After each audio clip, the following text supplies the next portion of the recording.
Hello. Okay, today we're picking up from where we left off last time. We will end up finishing chapter 4 from the Shmona Pragim. Just to quickly review, so that we have the full spread of the thoughts from where we start. We start with the Shmona Pragim opens with the statement that we have a unified soul. Our interest is in that the soul produce ethical behavior. So our interest is in the soul, in the personality of the human being, not in specific behaviors, whether they are ethical, moral, etc. First chapter considered a complete analysis of the human soul and all its functions. Second chapter narrowed our interest down to the emotional structure of a person. That is, the emotional structure of a person is what develops, is where we will fashion a good person. Good will be defined in a moment. It's in this faculty of the emotional structure.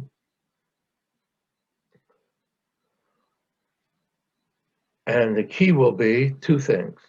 Number one, clearly the emotional structure influences and determines behavior.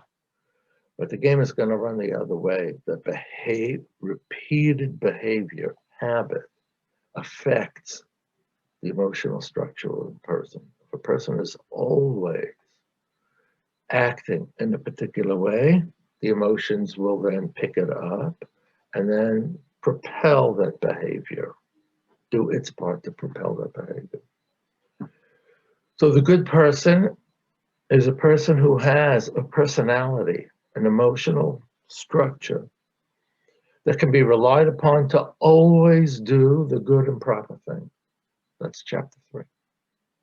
And chapter 3 discusses that of necessity, a person really does not know and requires outside guidance as to how their soul their personality shall be fine-tuned to be this kind of personality that is good, that is virtuous. Remember, virtue is always in the sense of excellence, not the way we use it today, rather in a classical sense, in the sense of excellence, the Greek word arete. Chapter 4 starts with how we affect personality by habit. And when habit is in the wrong direction, how do we correct it? So chapter 4 says that the proper way, the good deeds that a person does are those that are between two extremes. Whether we're talking about cowardice versus courting danger, where the middle will be what? Courage exercised with caution, okay? And a whole list of properties, of character traits are given, and in each one, there are two extremes, and when a person's supposed to do what's in the middle, and each of the extremes are equally bad. They're equally bad. You have to remember, we're not evaluating acts in and of themselves, we're evaluating qualities in a person's character. And indeed, by always working, performing in the middle of the road, so to say, a person's personality is then created to always function, to do the proper thing in the middle of the road. Middle of the road is never defined. And at the moment, just at the moment, at the beginning of the chapter, we don't need any definition. Why? The whole Shmona Pragim is but a introduction to Maseches Avos, the ethics of the fathers. So the details of what constitutes the middle will emerge from the particular sayings of the Tanaim that are who are mentioned in Maseches Avos, the masters of the Torah and its proper way. So there's no pressure, in that sense, there is no pressure on the Rambam to have to give a careful definition of the middle. He gives a number of examples and he gives names to the middle in each particular character trait. But it is unimportant to give a fine-tuned definition. He has Maseches Avos. So the theory is a bit of a freebie. He doesn't have to go into all of its detail. Whereas in Aristotle, there are detailed discussions of various character traits, detailed. Here they're only mentioned. Rambam then describes if a person is completely tilted towards one extreme, the way we correct his emotional structure and his behavior is that we push him all the way to the opposite. If a person is foolhardy and courts danger irresponsibly, we teach him real cowardice, holding back, holding back. We repeat this over and over and over and over until that quality in his personality, he actually acquires a sense of cowardice, almost to the point that he's starting to tilt it to the wrong direction. Then we bring him back to the center. Well, the point is we have to use an extreme opposite measure to knock out the original extreme predilection and tendency. And that's basically the theory in a nutshell. The theory then, the Rambam's theory though, now that's at its purest state. The Rambam then considers reality. An inspection of human behavior shows that the two possibilities in a given character trait are really not equal. Namely, that in every single character trait, the humans in general tend towards one side, favor one side versus the other. So that, for example, in the example we are discussing, in the example of foolhardiness versus cowardice, most people tend way towards cowardice. The result of that is that it's much more difficult to teach a coward to bring a coward to the middle level of courage with caution, okay, prudent courage. It's much harder to do that than to teach a foolhardy person who's always courting danger irresponsibly, to sort of teach him a certain amount of caution and a certain amount of evaluation before plunging into where he's going. And that applies to every single character trait. That's simply a fact of life now. So the theory has to contend with this fact of life. So the Rambam mentions that as taking cognizance of this fact of life, pious people in general, and it seems to be speaking about the matter of the religion and religions that he respects, pious people in general tilt in a preventive fashion towards the opposite direction of tendency. Namely, in the example that we are discussing, a person will not just be courage with caution, there'll be a slight amount almost of irresponsibility in his courage. Why? Because a constant tendency is towards cowardice. So as a preventative measure in advance, we develop behavior that presupposes our possibility of slipping into one side versus the other. Okay. The Rambam narrows his discussion from speaking about pious people and humanity in general, and he now narrows it down to Jewish people. And he says, and here he says it's totally unnecessary. And he gives a big distinction. He says when he speaks about humanity in general, he always talks, and he talks about a preventative tilt. He always says it's a slight preventative tilt, ma'at. However, when he speaks about the case of Jewish preventative corrective measures in the personality, what he says a person never has to even think about that, because the laws of the Torah are already dedicated to that. And he gives an example, let's say, of a person being a spendthrift versus being stingy, not wanting to spend on others. You start listing Leket, Shichel, and Peah, Trumos, Maestros, Shemitah, and Yovel. By the time you finish, the Rambam points that we're almost at the point that a person is a complete spendthrift. Almost. Not there. We're almost there. Why? The tendency towards being acquisitive is so great that the Torah's laws constantly reinforce. I mean, imagine Shemitah in Yovel, where you give away ownership of your own land, the source of your own land. And the Torah's battle against this acquisitive part in the personality is so great that it practically tilts you into being a person who has no sense of private property. And that's the permanent preventative measure that the Torah makes in our personalities. So that from the point of view of our personalities, we will basically be in the middle, okay?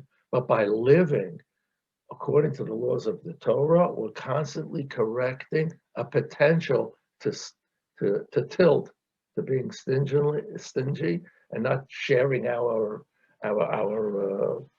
blessings with other people. Okay, so that's already in the Torah, and therefore, and within this, the Rambam then says, a person does not have to. The person does not have to demand of himself anything more than the Torah requires. The person does not have to demand of himself anything more than the Torah requires. Okay, so now we go back to our question about defining the middle. It's been souped up a bit, if you notice. Before we said we're just relying on Maseches Avos. Now what we're saying is that we don't bother to define the middle because the Torah has not only taken care of it, the Torah has taken care of as well preventative measures that we never slip away to the wrong side, quote unquote, right? Of a particular character trait.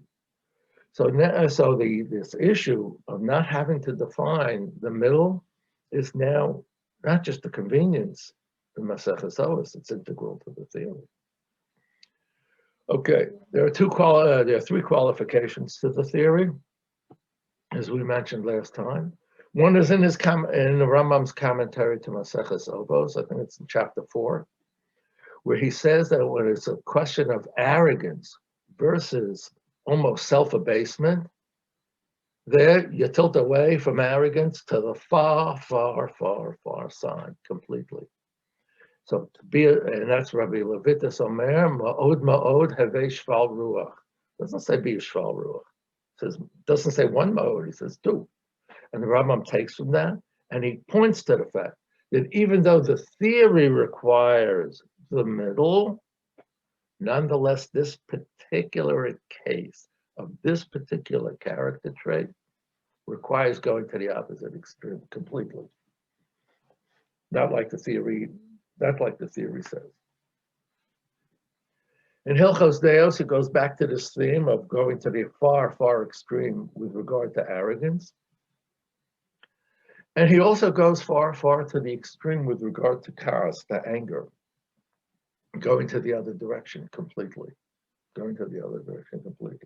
Clearly, these two are connected one with the other. So if you're going to do one, you're going to behave in a particular fashion on one, it's going to have effect on the other, a mutual, a reciprocal effect on the other. And not only that, here at the conclusion of his discussion that you did not require to do anything more than the Torah, the Rambam quotes a statement about the Nazir, and it seems to be a derogatory statement about the Nazir, that there was no motive for him to even stay away from wine. Lo dayecha masha asra Torah. And the Yerushalmi says that if the Torah doesn't even want you to abstain from wine, there's this derogatory phrase in the Torah that seems to indicate it's against the Nazir. It seems to say that the Nazir sinned in becoming a Nazir. Okay. So the Rambam quoted that here, but at the end of Hilchos Naziris, he says that there is a holy way to be a Nazir. I'm not bothered. People make a lot of noise about these contradictions. I'm not bothered by them at all, because I really feel that a general theory of human behavior, okay, cannot take into account every single possibility or all conditions, okay? Once you get down to the details, you cannot expect all details to fit the theory so neatly. This doesn't bother. So now we're ready to pick up where we are in the actual fourth chapter. We'll complete the chapter and a couple of concluding remarks. Okay. Okay, yes. Here is the statement about the people who make vows. Rabbi v'shem Rabbi Yitzchak lo dayecha ma she'asru lecha Torah, elo she'atorah asera alecha dorim acherim. Okay. So now the Rambam is about to conclude. Hinei kvar hisboreh mikol ma she'zacharnuhu b'zeh haperek. It's now clear from everything that we've discussed. She'ro'ur lechaven el ha'pu'ulos hamamutzaos. One has to go to the middle road, to the behavior that is balanced. V'she'en latzeis behem el kotzeh mishnei haktzavos. Elo al tzad ha'refuah v'ha'amidah keneged behechav. And that you should never leave the middle road except when correcting, healing. The way one heals the body, one heals the soul. So when one is healing from a sickness of the soul, and one goes to the extreme opposite, those are the only occasions that one should do it. For a person who has knowledge of the medicine of the human body, if he will see that his humors are all of a sudden, I'm using the word humors because we're talking in the Middle Ages. If his humors are suddenly have changed and he's out of balance, he will not allow this imbalance and this sickness to actually develop and become aggravated until he's genuinely sick and requires an extreme measure for healing. And if he knows, if he knows that one of his limbs are weak, of course he will always be very cautious. He'll stay away from things that injure this, that are not good for this part of his body. And he always aim towards he will always try to do things that will either heal the particular limb or that he will not aggravate it. The obvious example, a person with gout has to stay away from alcohol. Okay. A perfect person, a person who is already, we're now speaking about a developed person. We're not beginning about a beginner. Only a person who has, who's already, his personality has developed to self-awareness. Such a person has an obligation to always reinspect his emotions. Yishkol pu'ulasav, and he has to weigh the things that he's doing. V'yivchan, and he will examine, in the sense of test, as we say. Tuchunos nafsho yom yom, a person has to evaluate and subject himself to a test every single day. By the way, the Baal Musar had such a thing. They used to call it cheshbon hanefesh. A person has to sit down and think through himself to what extent things are going well, and certainly has to worry about when things are not going well. If such a person who self-inspects his emotions going to one of the extremes, he will immediately start this corrective procedure of going to the opposite.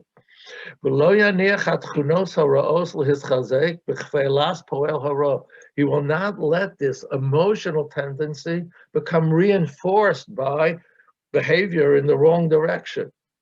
Remember, you have to remember that the emotions feed behavior, and backwards, repeated behavior and habit change the emotional structure of a human being. Kamosha Zachanu, as he's discussed in detail.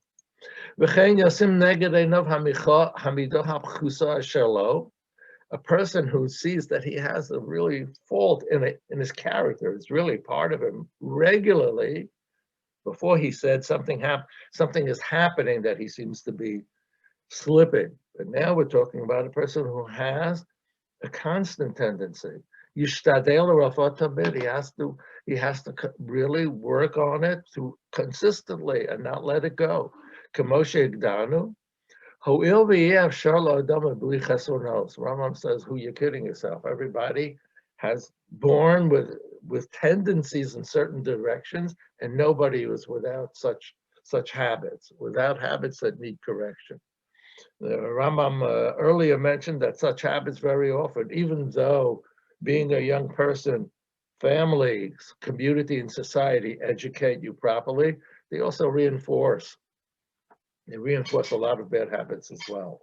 And they're given credence, these bad habits, by being educated this way, by picking them up. So one has to work on them over a lifetime. Lufisha ha-philosophim kvar amru, the philosopher said, kashev rachok sheyimotzei mishu hu mucham b'teva l'ma'alos kulon. It is almost impossible to find a person who is, shall we say, comes out of the womb prepared for all the highest qualities, whether midosios in character or in intellect. Okay.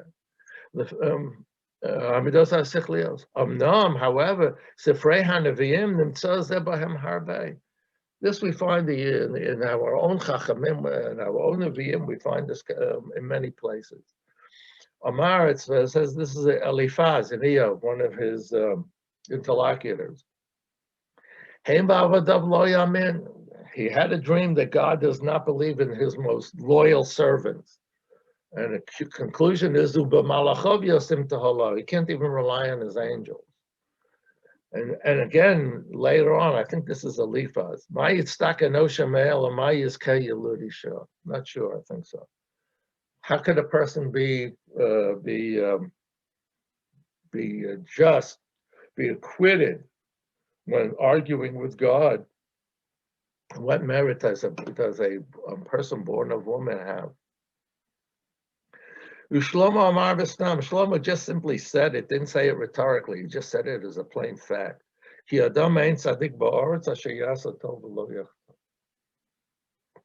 no such thing as a perfectly righteous person.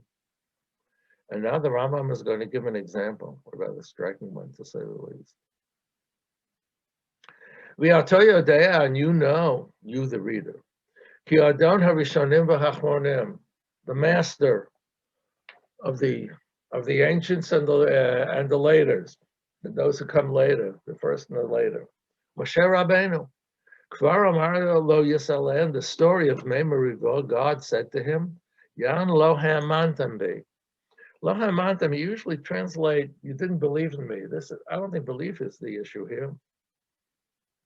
Very often, the Shorish Aleph Mem Nun is more about loyalty and constancy, and that I think fits a little bit better over here. Yan lo hamantam bi, al asher merisem, you actually rebelled against me. Al asher lo kidashtem, you didn't sanctify my name. You realize what the opposite is. Kol zeh, all these things are said about Moshe Rabbeinu.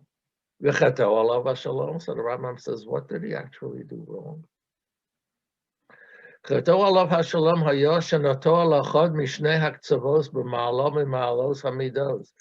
he actually, his sin in this case was that he actually went to one extreme in a character trait.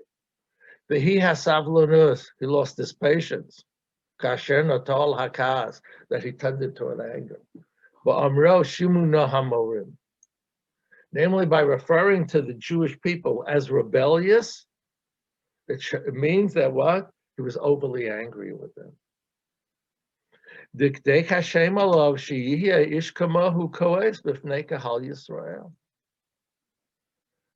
God was very meticulous and very exacting from him, that a person from him would be angry in front of everybody over what was appropriate.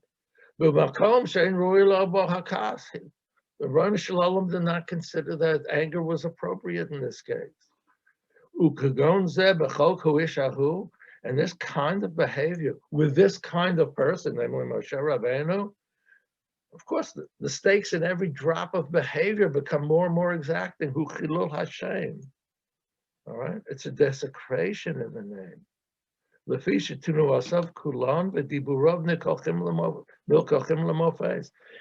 single thing, every nuance in Moshe Rabbeinu is taken as what we say today, role model.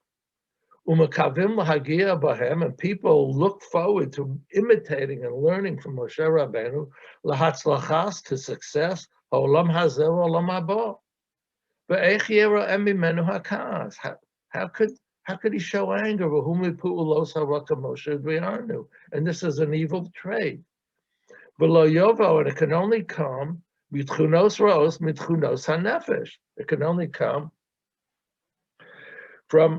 from a bad quality among the character traits of the soul. Okay. All right, this is the point. I mean, nowadays we would say after 40 years and supposedly a new generation, here we go again. So Moshe Rabbeinu was thinking of himself as a frustrated failure, and the anger just burst forth from all the years. But anger was not appropriate. Anger was not appropriate at this moment.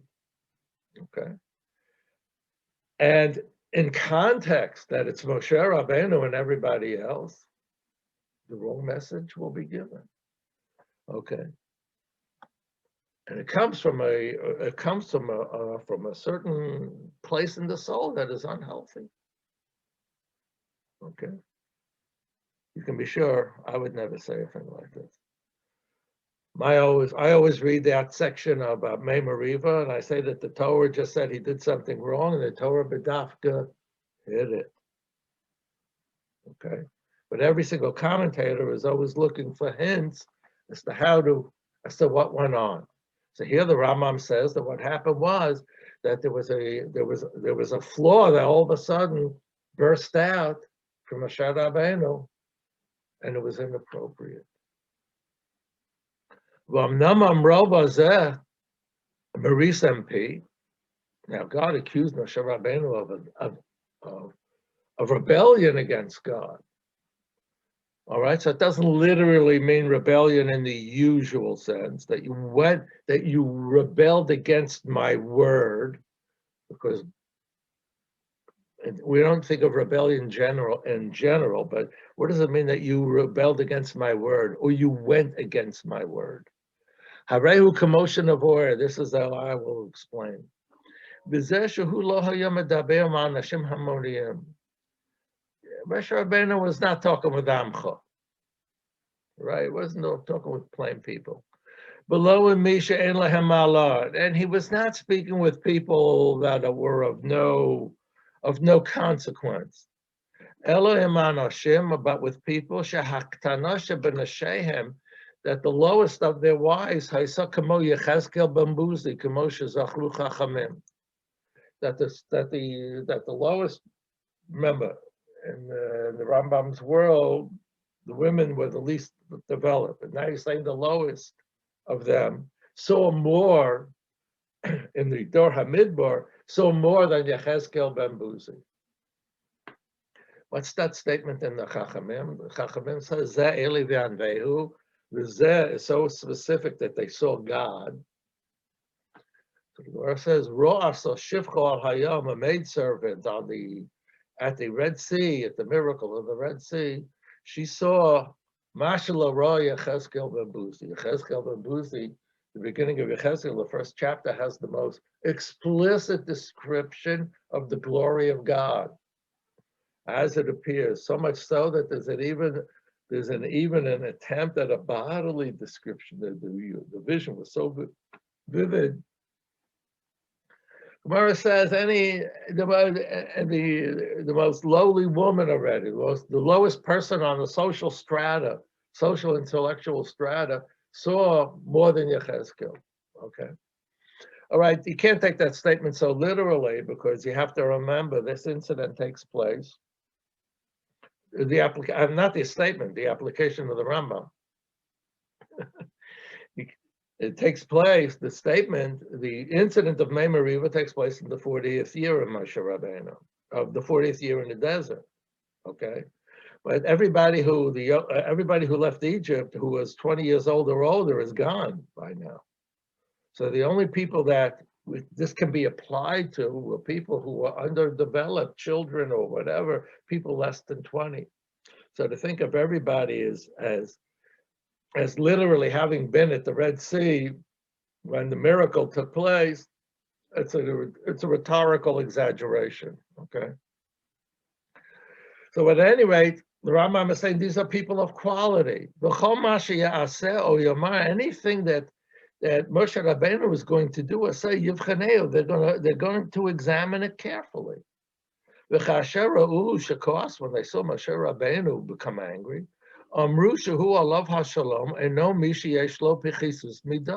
they said Moshe Rabbeinu has no faults in his character. So if he's angry at us, it must mean that the God is angry at us. When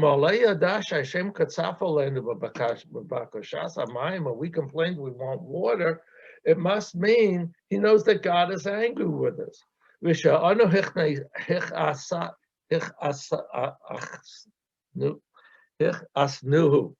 Excuse me, yes, I'll add. If Moshe Rabbeinu didn't know that God was angry, he wouldn't be angry. And here's the catch. When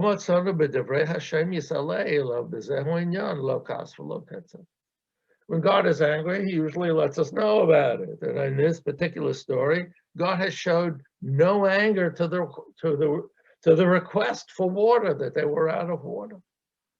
Elo Amar, he just simply gave instructions, Kachamate, take your staff and go. All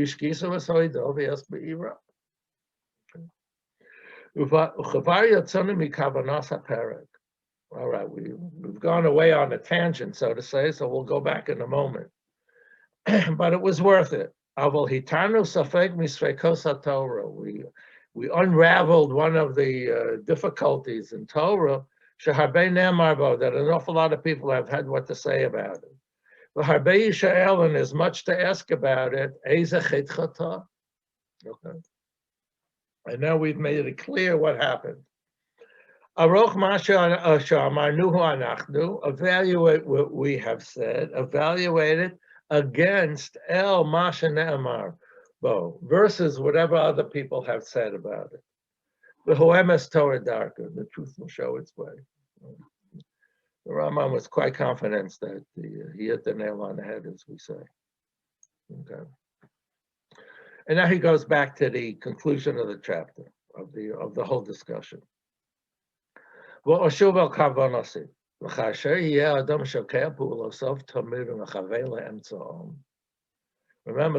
the concluding comment was that a person even a developed person of high quality, and we gave an example of the highest quality just now, he has to evaluate pu'ulosov tamid. He has to evaluate them constantly. He must always keep working to keep the emotional structure of the personality on an even keel. Okay, and therefore all his deeds have to be balanced. Such a person who succeeds in doing this, you understand, we're not taking anything away from Moshe Rabbeinu. We already made clear that in the statement in Koheles. Okay, but a person who is capable of doing this, he will be among the most elevated of all people. In this way, he'll come close to God. And he will be able to apprehend that which is close to God. That's a loaded phrase, and at the very least, I won't go into it, but I will say what it really means. What he wants to say is, there is no way to come to Yediyas Hashem without perfection in character. Okay, we'll talk about a lot of this next time. Okay. This is the most complete way of serving God. This middle of the road to enable a person to come to Yediyas Hashem. Okay? But the issue is that one must constantly check one's behavior and one's emotions with respect to behavior.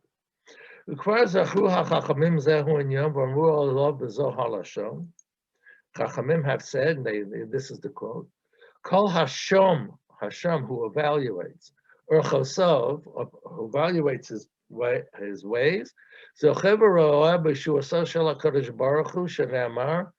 V'sam derech arenu b'yesh Elohim, a person who places himself on the road, some with the sin, I will show him the salvation of God. I'll agree the some derech, which is good enough, but he darshan that it's even more than that. V'sham derech, v'shuma hiha arachava humdana. V'sham doesn't mean here there, in indicating a place. Rather, a person who evaluates. It's in a certain sense. I don't know that the use word shuma is really biblical Hebrew. I think it's only Mishnaic Hebrew or Rabbinic Hebrew, Talmudic Hebrew. But that's the drush, okay? V'zehu anyan asher peirashnu b'zeh haperek kulo b'shaveh v'zeh shiyur masher inuhu nitzdarech v'zehu anyan. Okay, so that is the fourth chapter. That is the full theory of the middle way. Okay, so the first comment to make about that, and it shows how serious this whole theory is, that in the beginning, there used to be a comment that the middle way is for horses, and that the extreme heights in Avodat Hashem is at the extremes, supposedly at the good extremes. But that's a complete misunderstanding of the Rambam.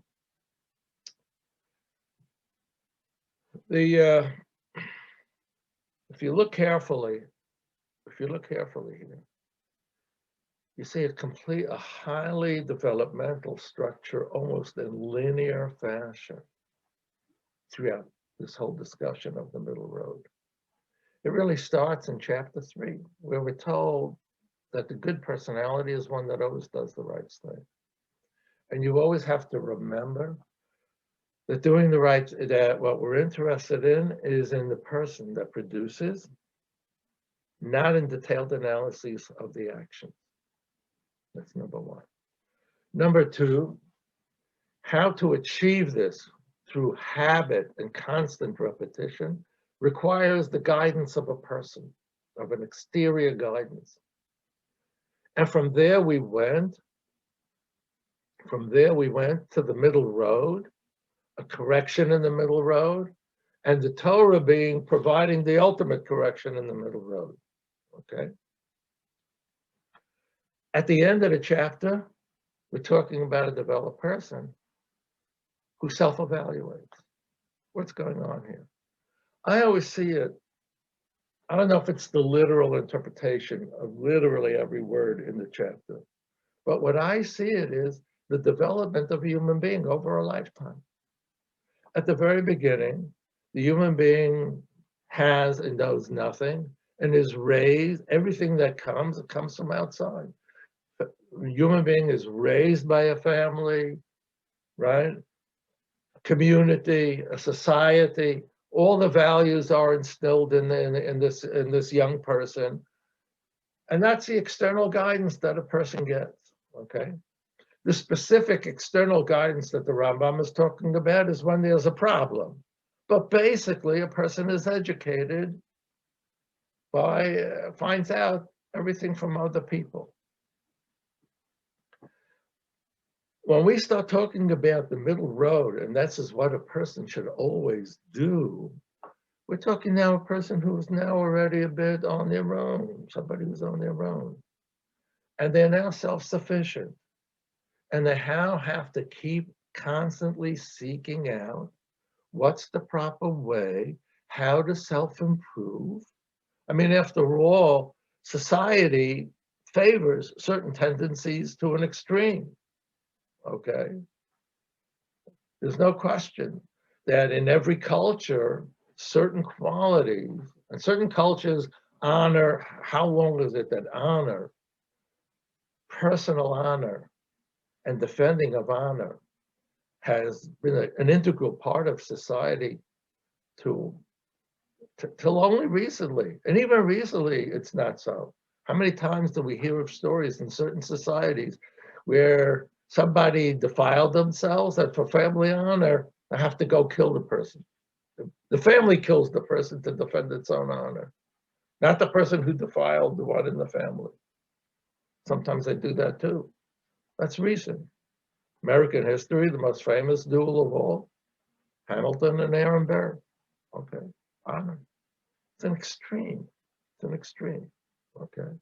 And the Rambam talks about this, of the issue of Shval Ruach, which we mentioned. Okay. So how does a person go on their own? How do they go out into the world? How do they do this? The answer is they go by the middle road.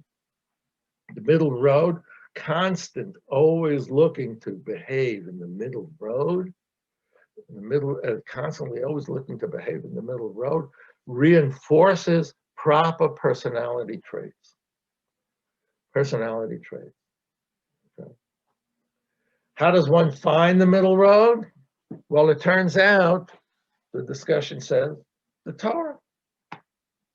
And now the Torah is dual, plays dual. The Torah defines the middle road, and the Torah is the external guidance. Both. Okay, so the person is now outside of the early confines of family, is developing, and now the Torah teaches them. Torah teaches them restraint in sexual matters and sensuality in general, and it also teaches him, also teaches the person restraint and being a miser and being crazy about it in the equivocative sense, okay, of bringing in money. Torah teaches them. So the Torah is now the external. Now, even it's horrifying to say, it's terrible to say such a thing, but human beings are so varied, okay, that the Torah, the laws of the Torah cannot conceivably take care of every single instance that comes along in every single character trait and in every single human being. There's no guarantee that following the Torah, the laws of the Torah, just by following their prescriptions, you're automatically in the middle of the road and you're doing the right thing. There's no guarantee. So the answer is, at the end of the day, the person who is developed, the person who is living by the laws of the Torah, the person who is on the right way, that person then has only recourse to what? To self-evaluation for the hidden niches in the personality that need correction, okay? Regrettably, we all know about them, or we all have all successfully hidden them, whichever it is. Okay, all right. But that's the highest level of development, when the person has only recourse finally to oneself. What comes out of this? First thing comes out of this is, like we said, the middle of the road is a razor's edge.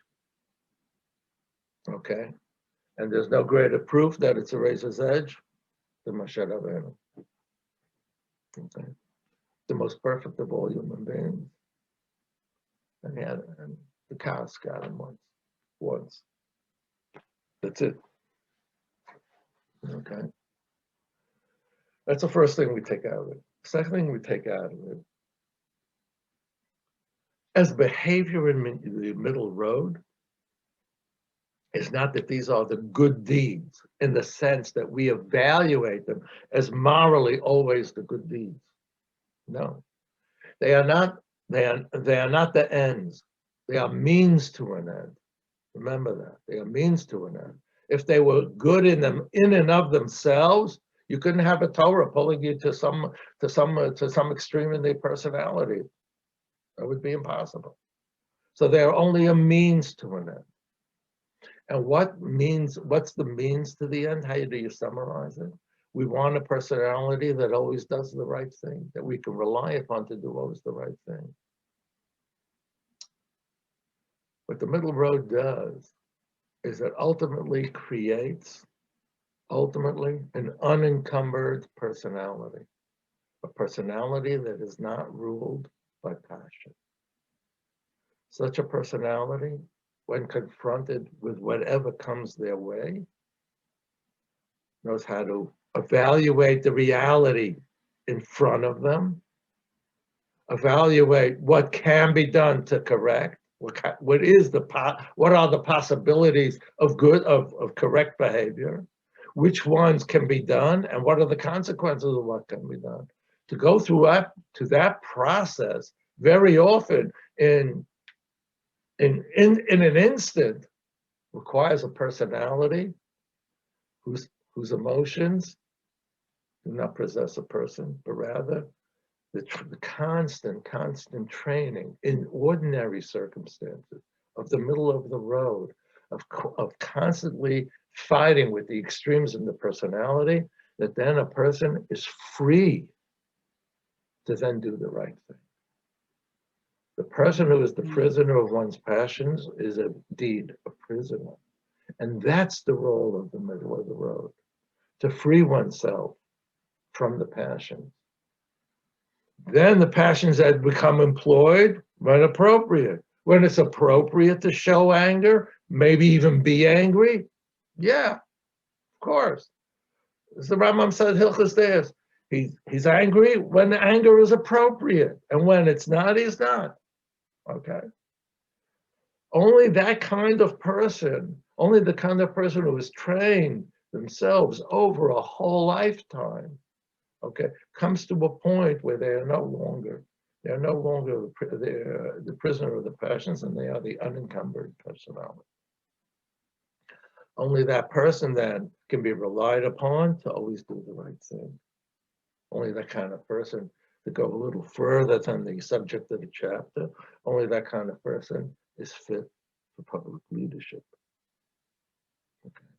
Only that kind of person is fit for the higher quest of the highest knowledge.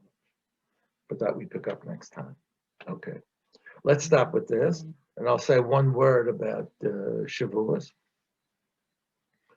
Okay, this coming week. So, of course, we all know about Naaseh and Ishma, that Bnei Israel were ready to accept the Torah, sight unknown, sight unseen. We're ready, we trust you, it's going to be good. And that's sort of the great, wondrous, joyous celebration that constitutes Shavuos, Naaseh and Ishma. Except there's a strange Gemara in Masechah Shabbos. Gemara says that the pasuk, when Moshe Rabbeinu took the Jewish people out to receive the Torah, Moshe Rabbeinu says, "Vayisyatzvu b'sachti sahar." They stood, what we would normally translate, at the foot of the mountain. However, Chazal, the Gemara in Shabbos says, Besachti Sahar, within the underside of the mountain. So he says, Kof Aleim Har Kigigis. He took a mountain and put it right over them, almost like a tub, you might say. And he said, if you accept the Torah, good, and if you don't accept the Torah, this is where you're going to end up, right here and now. So the Gemara says, Mekam Modar Rabali Araisa. You can't force a person into a transaction. Even if you force them at the moment, afterwards they can say, I'm not obligated. So what kind of way is this that we are obligated to fulfill the mitzvos? That we are obligated to fulfill the mitzvos, and at the same time, we were forced into it. What kind of? How do you tell us that if we transgress it, you're going to punish it? You can't. Okay, there's no price in it. Gemara concludes, Hadar kiblua b'be'ach Hashverosh. And Rashi says, "May ahavas hanes," namely the miracle of Purim, Jews accepted it of their own will, not as a matter of being obligated by force. All right, tremendous Gemara. Go figure it out, right? So Tosas asks on the spot, what kind of Gemara is this? Talking about Naaseh and Ishma. What's here? Okay. So Tosas wants to give an answer. Not a very flattering answer. Tosas says, after they said Naaseh and Ishma, they had second thoughts about it. And they had charata on the Naaseh and Ishma. Okay, that's the Tosas answer. However, when I learned in Israel, so Rabbi Kalevsky once spoke about this. Zatzal, Rabbi Kalevsky Zatzal once spoke about this, and he read from us a Midrash Tanchuma. It's in Parshas Noach. How it's there is another story, but it's in Parshas Noach. You can look it up. It's in Sefaria. You find it there. Midrash Tanchuma says, Nasa v'nishma is on Torah Shabbat. Kaf Alem Harke Gigis, that the Jews were forced to accept the Torah, that's Torah Shabbat. That is a very serious answer. I consider it a very deep answer. One has to really think through its depth. It takes some effort at appreciating it. I'm not 100% convinced that I'm capable of giving really precise articulation of it at the moment. But the Midrash doesn't apply this to the Gemara in Shabbos. I would say that in a certain sense, the Gemara in Shabbos reflects that. Because after all, the miracle of Purim is the first holiday of Torah Shabbat Peh. Hanukkah came later.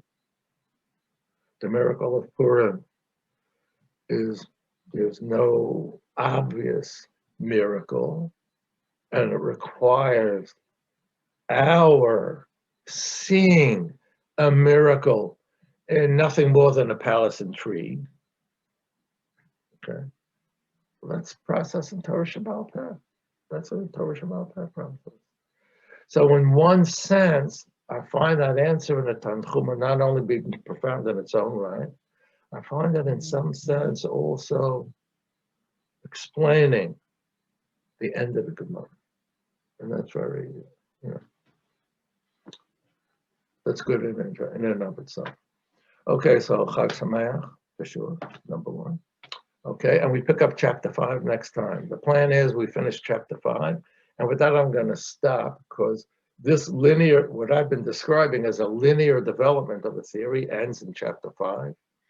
And then we will read some of Hilchos Deos in the Mishnah Torah, and there we will see how the Rambam